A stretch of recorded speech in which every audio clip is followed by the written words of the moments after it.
Welcome to Strategy Talk, where the editors of Strategy Page discuss current events with a splash of history. I'm Dan Masterson, host of Strategy Talk. With me today is the editor of Strategy Page, well-known military author and game designer Jim Dunnigan. Also joining us is the associate editor of Strategy Page, columnist and author Austin Bay. Welcome, Austin and Jim.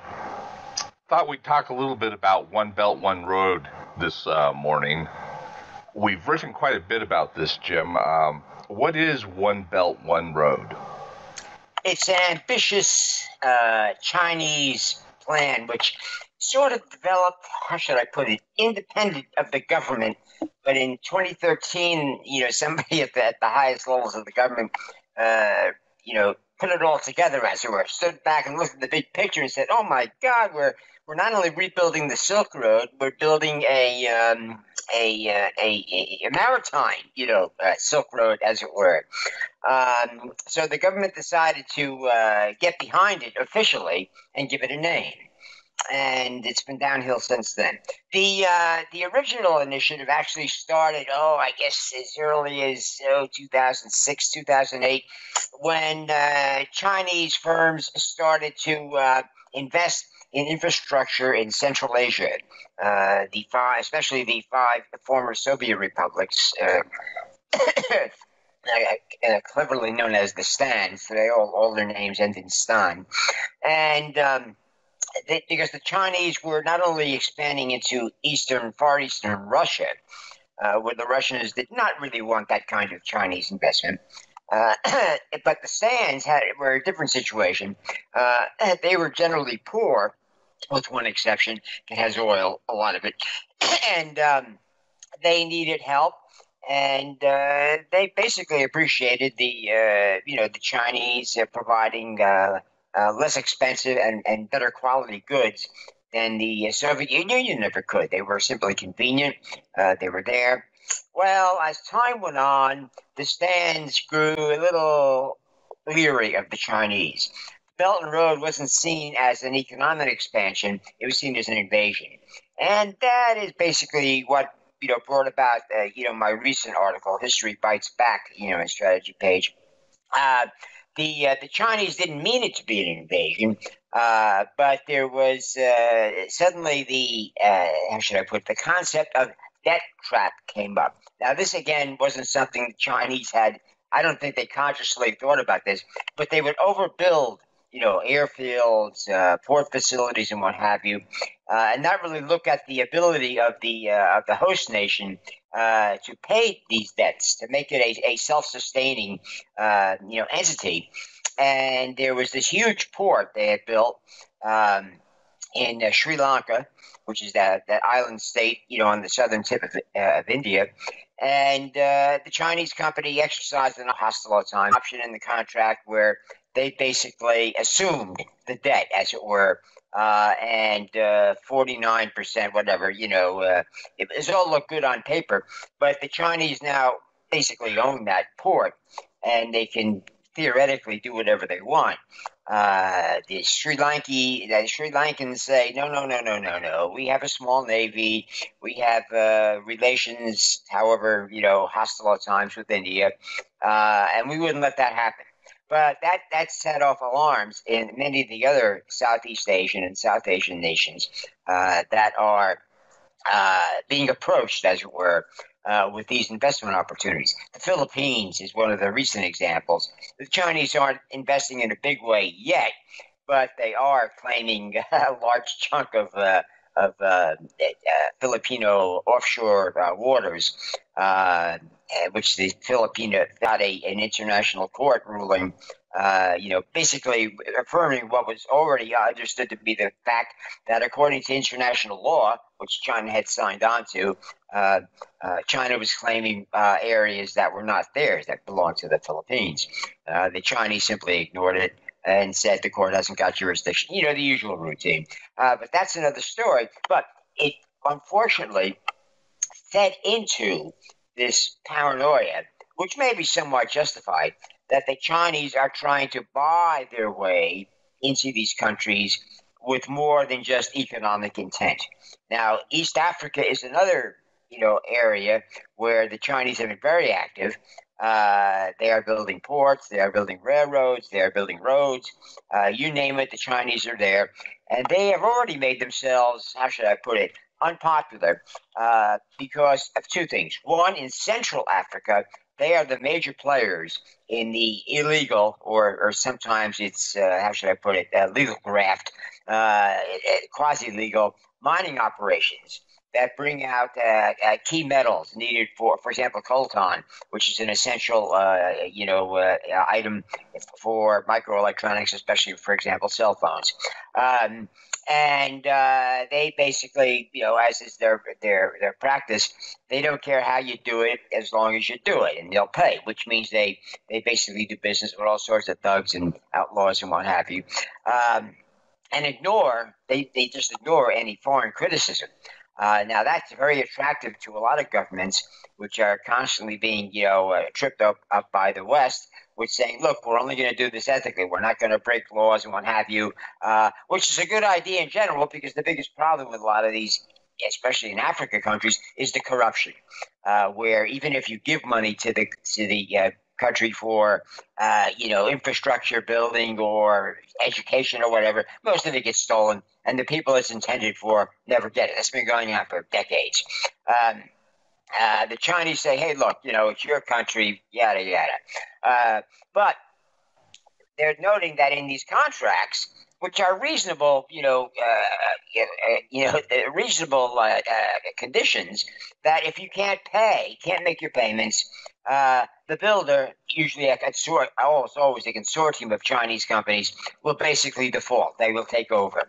And if the local law declares that foreign entities can't own more than 50% or whatever, they'll abide by that. And so it's all perfectly legal. But the fact of the matter is, you got Chinese, literally Chinese, imported from China, security guards at these ports, running all the security and basically deciding who can go where. Now that really hacks off the locals. In addition, the Chinese, of course, bring in their own labor for these projects, which means less of that money spent on these facilities goes to creating local jobs, because the Chinese, in order to guarantee completion on time and to whatever quality standards, they bring in their own labor force. And if they can, and most of these countries don't really care, especially if you pay a bribe, a lot of the Chinese stay behind. They start businesses, and you're seeing that the overseas Chinese are famous for their entrepreneurship and their basically their ability to provide cheaper services, but they're all foreigners. And the foreigners saying, "Why are all the stores run by Chinese?" That wasn't like that before. Of course, in many of those instances, there were no stores before, but that's another issue. It's spread into North Africa. Any place where the Chinese are making major investments.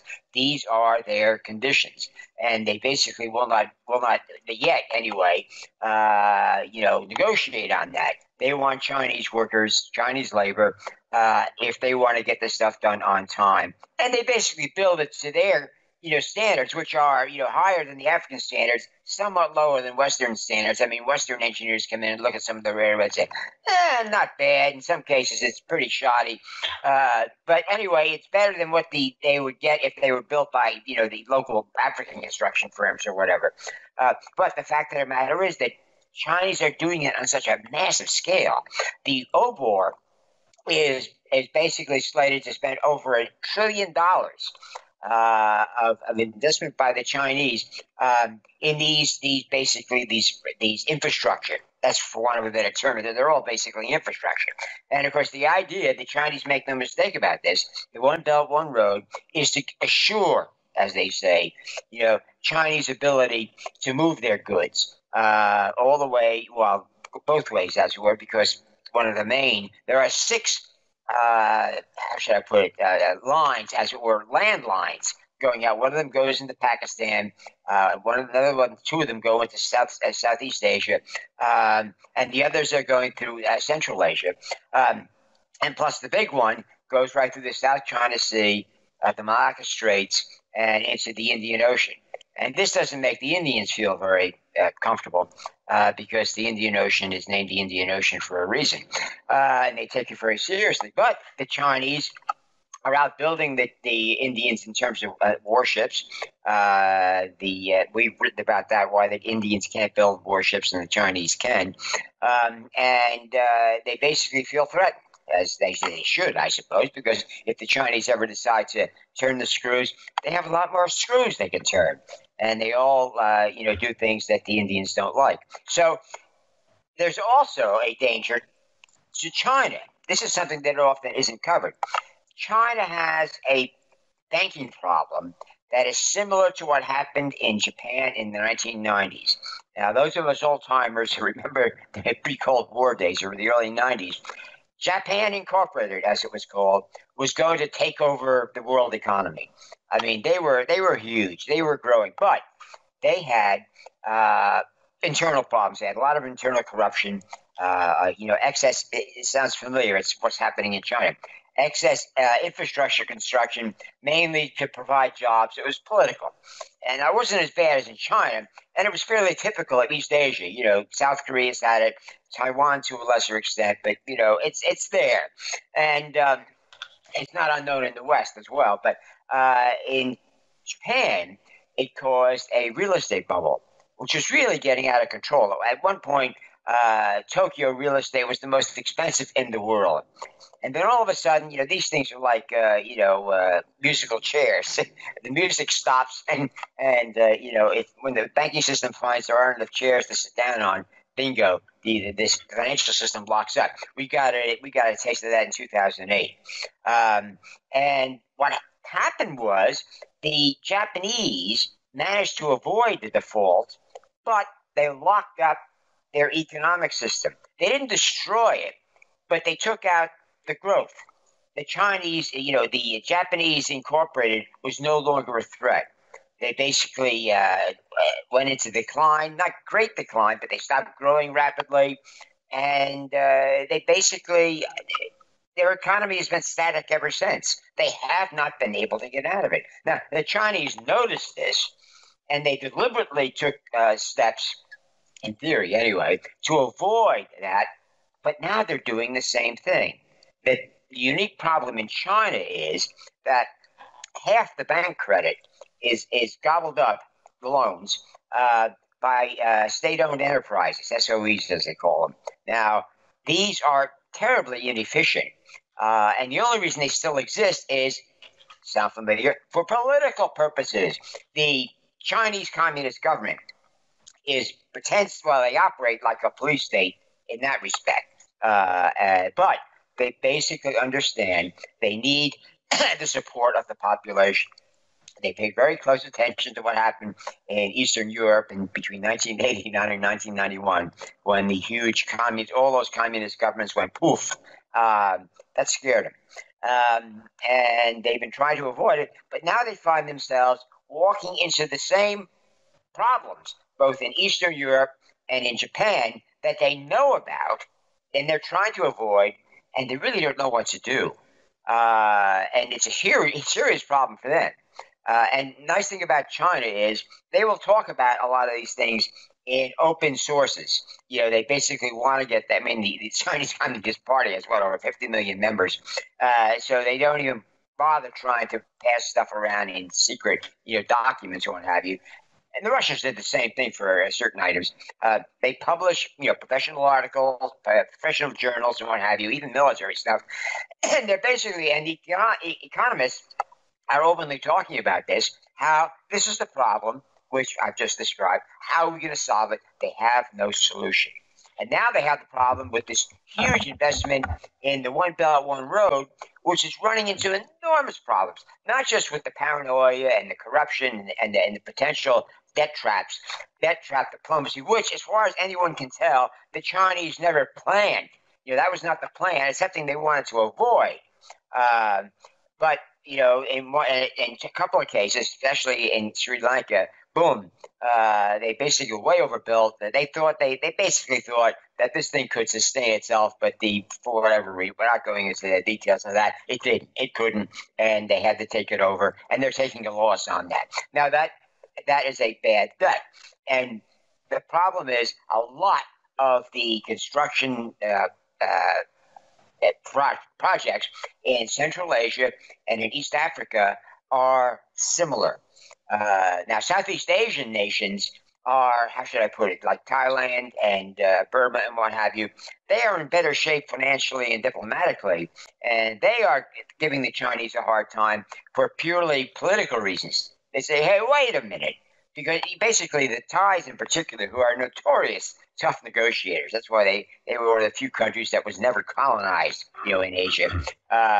They basically really busted the Chinese chops on the terms of some of these OBOR deals, and the Chinese had to basically backtrack.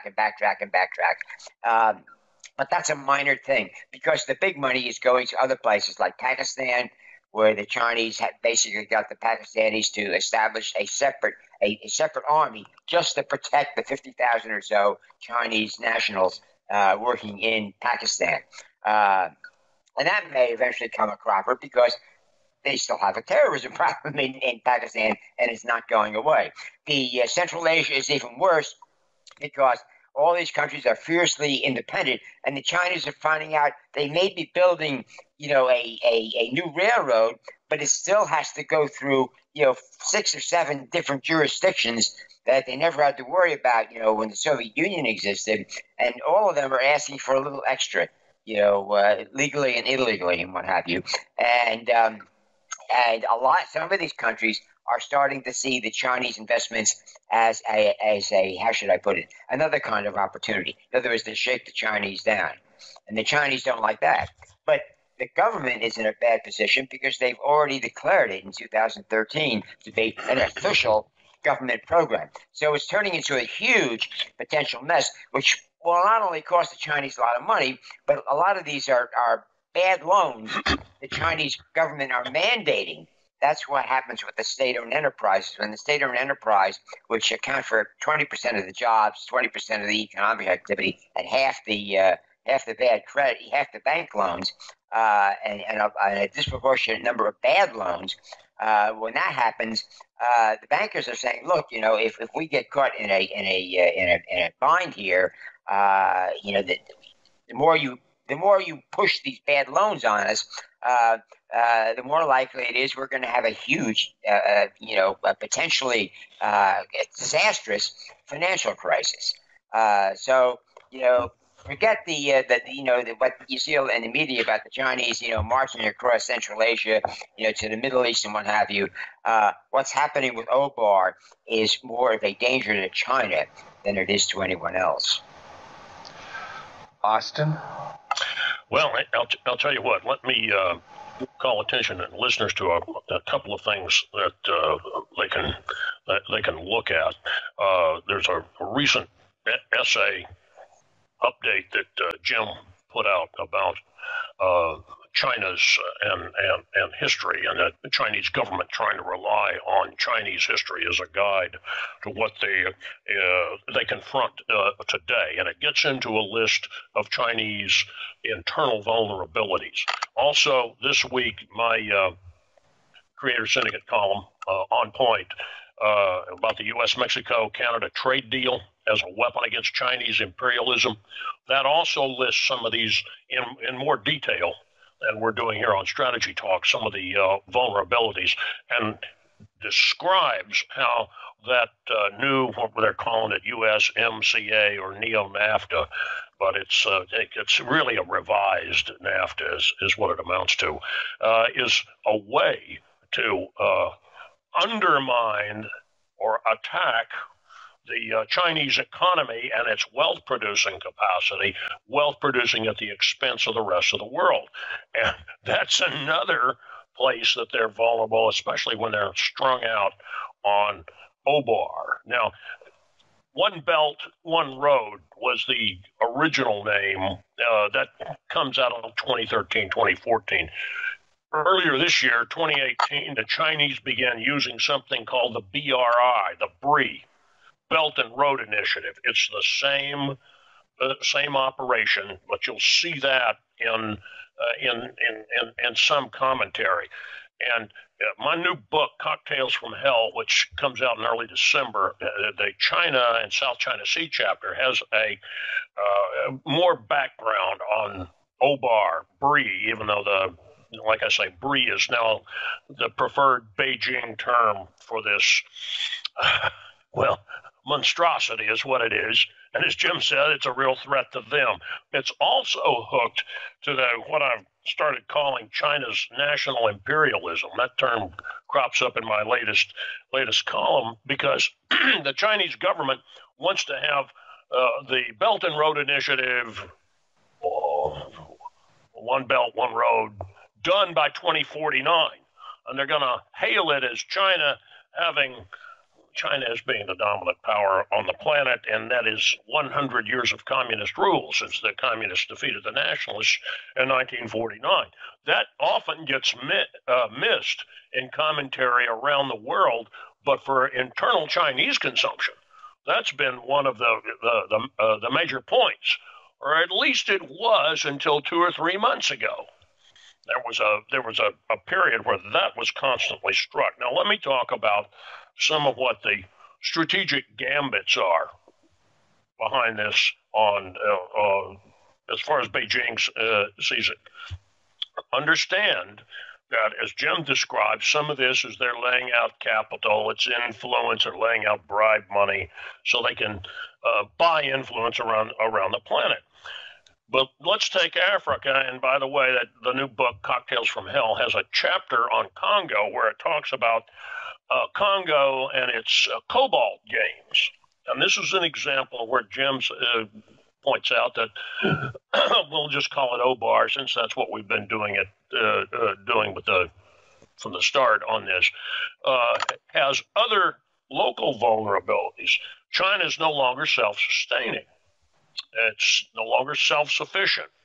For what, Jim? 3,000 years, the Chinese would make that claim, or close to it. They were a continental power. There you are. They had access. If they didn't have it right on their border, they'd go grab it. They'd go into someplace and seize what they needed. Now, for a modern, high-tech industrial economy, they need access, guaranteed access, to other minerals. That means they become something of a maritime power. I say something of a maritime power. They're certainly a regional maritime power. Deng Xiaoping saw this. As a matter of fact, he gave a couple of talks about China having to look to the sea, as he put it. I think one is 1982, 83, but it was required as part of the integrating China into the modern world. The 4 modernizations were going to require that China be able to ensure that it had sea commerce access, and the sea commerce was secure. So there's part of what Obar is about, responding to the guidance of Deng Xiaoping, recognizing that it's no longer self-sufficient. So what they come into Congo and they cut a deal, refresh my memory on this, Jim, 2008, 2009. I know I wrote about it, but they came in and it was not clear how much money was going into Congo. That's frequently dealing with Congo, how much money is coming in and how much is coming out. But it was between $6 and $10 billion. $9 billion became the common figure. China was going to build infrastructure, including pre-processing for sure of some minerals, and some processing of plants, and then they were going to have the infrastructure to ship it out to ports. In exchange, China had guaranteed access to key minerals, most of it in Katanga, and cobalt was high on the list. Cobalt because it's necessary for a lot of high-tech batteries, and China had decided they were going big in electric cars, small electric cars. That's what the Chinese people want, and the Communist Party, riding the Tiananmen Tiger, says, okay, you can have wealth, just don't fight us. Don't object to us. So those batteries matter because the Chinese people want cars, and these small electric cars seem to be actually a good piece of technology, given what China's large cities and the like and distances. But to do that, they've got to have these access to these minerals. So they come in there, they lay out, let's say, $9 billion. And then what does Congo do? They've been talking about it really for 2 years, but they did it this year. They bumped the royalties, changed pricing on it, and suddenly there's less margin. Well, there is no margin. China's having to pay more to extract. And despite spending all this money buying off Congolese politicians. And I just bring that up. Was this directly tied to One Belt, One Road? No. But this is an example, Dan, of the kind of operations China is conducting throughout this grand global development proposal. It's really has a lot of little hooks like that. Now, let's move to another strategic point. Jim mentioned the land lines, the belts. Part of this is to flank India, because India sits right there in the Indian Ocean. It's not just all sea commerce. So one of the things they're driving through Central Asia and then hooking down with railroads and roads and even power lines into Pakistan. And they've built, the place is called Gwadar. It's not all that far from the Pakistani-Iranian border. It's a Navy base. Now, the Chinese are saying it's a commercial base. But the difference between a naval facility, a deep-water naval facility, and a commercial shipping facility is less than 2%. You will have to have some places for special types of storing special types of munitions, but almost everything else is right there in place, and the Indians are aware of it. Gwadar has been a centerpiece of this One Belt, One Road initiative, and as Jim described it, it's built primarily with Chinese labor and also protected with Chinese security guards. Dan, what's the difference between a battalion of security guards and a battalion of military police? You don't need to answer. You don't need to answer. All right. So they've got, Jim's already mentioned Sri Lanka. That's Ceylon. They've got a chain of ports. It's not quite a British chain of pearls islands, but it's got the same kind of imperialist resonance. Now, Jim went to the analogy of Japan in 1990 and did a great job of showing how, hey, yes, logistics and money really do run the world. Jim and I have had some debates over how expensive this is. He says it's $1 trillion. Well, there's plenty of things. When I was researching the new book, a lot of people are suspicious of that. They say that it's 3 trillion, perhaps as much as 5 trillion, and some of it is, it's being shared with these loans, and you're supposedly having investment from these smaller nations that are getting all this infrastructure and all these benefits. But like I said a few minutes ago about Congo, how much goes in and how much comes out, we don't know. And then one of the other sources of fog and opacity are these state-owned enterprises, SOEs. They're dinosaurs, but they're dinosaurs that employ a lot of Chinese workers, employ a lot of loyal Chinese communist technocrats, and they lack efficiency, but they need to do something. How much they really cost, who knows? Jim did a good job of showing why that is another vulnerability. One other thing, too. They've got some really exotic ideas about how One Belt, One Road, Belt and Road Initiative might evolve. Jim mentioned some of the land lines of operation. Southeast Asia, Central Asia, the Pakistani one I just went through. C, primarily Southeast Asia. Then it splits. They've even got an idea about how they're going to connect into the Mediterranean. Of course, they'd have to go through the Suez Canal. One of the landlines essentially marches across through, well, as Jim mentioned it, Central Asian Turkic, the various Turkic stands, and it reaches the Mediterranean. The most curious one, and this was one, as far as I can tell, was kind of jived up early this year, is one that goes north and goes across the Arctic Ocean to a Norwegian port. So they were going to have, based on reduced Arctic ice from global warming, this was going to be one of their maritime roads to connect to Europe, and that was the government put that out about the time they started using the BRI acronym, or the abbreviation for the program. I would be interested, Jim, in you coming back and saying Austin 3 to 5 trillion is crazy again.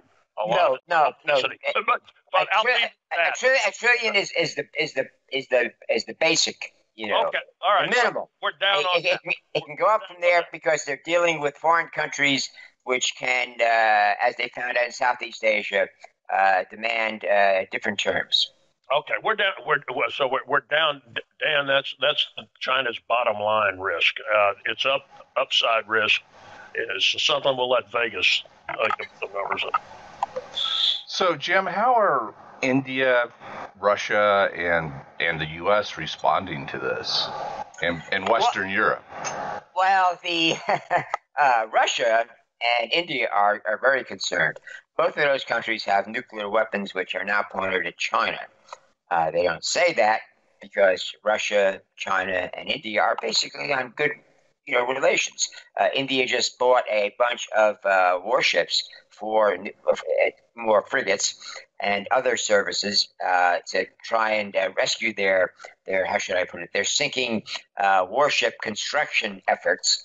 And they're going to pay in rupees because the Russians are under the same kind of sanctions that they've been under since 2014, and they basically can't get paid in dollars. So they're doing enough trade with India to basically do a barter deal on these $2 billion worth of warships. So they're on good terms. Of course, the Chinese are also buying Russian Su-35 fighters, the latest version of the Su-27 from the Cold War era. And we informed the Chinese that, yes, it applies to you as well. And so the Chinese are having fits over that. The problem here is that these three countries are technically trading partners, allies, especially Russia and China. But Russia, India, and Russia are deathly afraid of Chinese claims to their territory. The claims are out in the open for India. They basically want a big chunk of northeast India, which they claim was originally part of. It's mostly jungle up there, but it was originally part of Tibet. The Indians are reinforcing their military forces up there, and no one knows where that's going to go. But it's dangerous. The Russians have another problem because the claims in far eastern Russia, north of Manchuria, are real. They've been around for over a century. They came up, over 100 years ago, for example, in the Boxer Rebellion. As the empire was collapsing, the Chinese were basically criticizing the Russians for basically encroaching on Chinese territory. And they didn't just mean Manchuria, but also for areas, north of that, where a lot of Vostok and a lot of valuable Russian mines and what have you are located. The Japanese, Russia-Japanese War, the Japanese replaced the Russians in terms of territory, Chinese territory they were taking over. I mean, the Japanese did not take the far eastern Russian areas, but they took the Chinese area, Manchuria in particular, that the Russians were basically, attempting to absorb. The Chinese never forgot that. They have long memories for this thing. And what people don't realize is that after World War II, when China was established in 1940, Communist China, they basically quietly revived their claims on far eastern Russia. They didn't do anything. There were some border skirmishes in the 70s and 80s. There's a story, still not confirmed, that the Chinese asked Richard Nixon once they reestablished relations, or the Russians asked Nixon, would you mind terribly if we nuked the Chinese? And then Nixon, to his credit, if this is true, said, no, I don't think we would appreciate that. Now, that may be a purely practical answer because the prevailing winds are to the east. So most of the fallout would end up in, the west coast of North America. But those claims are still there. And what the Chinese are doing, while they're not basically, creating a diplomatic fuss and openly saying, you're basically illegally in Chinese territory, they are invading it economically. The Russians always had a problem getting Russians to go live in the Far East. I mean, it's Siberia, for God's sake. It's frozen. I mean, it's far northern Canada, the North Slope of Alaska. It's that sort of thing. It doesn't attract a lot of people, who are looking for a nice place to settle down and raise a family. And as soon as the Soviet Union went poof, so did a lot of the Russian population in the Russian Far East. They're still having a hard time getting people out there. The Chinese, on the other hand, of course, the Russians wanted to stay on after the collapse of the Soviet Union. The Russians beggars can't be choosers. And the Chinese said, do you mind if we, export needed goods in the Russian Far East? You can't get it out here, but we can. The Russians said, okay. Now, you want to buy clothing, shoes, you name it, household appliances, they're Chinese. Better quality, lower prices, quick delivery, bingo. So, think of the Chinese as as the Amazon of Far Eastern Russia. They're taking the place over because they simply give better service. The Chinese are also moving in Chinese. Now, a lot of these are basically illegal aliens. But again, the Russians don't want to disturb the Chinese. It's bad PR to round up Chinese who are not supposed to be there and push them back across the border. But bit by bit, the Chinese are taking over. They're even buying, or at least leasing, land. One of the latest gambits was to put out to long-term lease, 500,000 hectares? A lot. We're talking about a lot of farmland in the Russian Far East that the Russians could never get enough Russians to go out there and farm. I mean, basically it's like, northern Canada, the wheat belt in Saskatchewan and what have you. It's a tough area to farm, but if you know how to do it, you can do it. And the Russians figured it out, but they couldn't get any Russians to do it. The Chinese came in, sure, we'll do it. And they got a couple other countries basically boarded on this deal, but most of those leases were taken by the Chinese, and bingo, Chinese are now raising crops in the Russian Far Eastern enterprise. So the Russians are not stupid. They can see where this is going, but with all the other problems they're having, trying to grab Ukraine, rebuild the empire, yada, yada, they can't complain. They can't basically say, hey, stop. That's a vulnerability which I think we're starting to exploit on Russia. American diplomacy has taken a more effective turn, in the last couple of years. The revised NAFTA, as Austin pointed out, is basically takes away some of the Chinese opportunities in North America.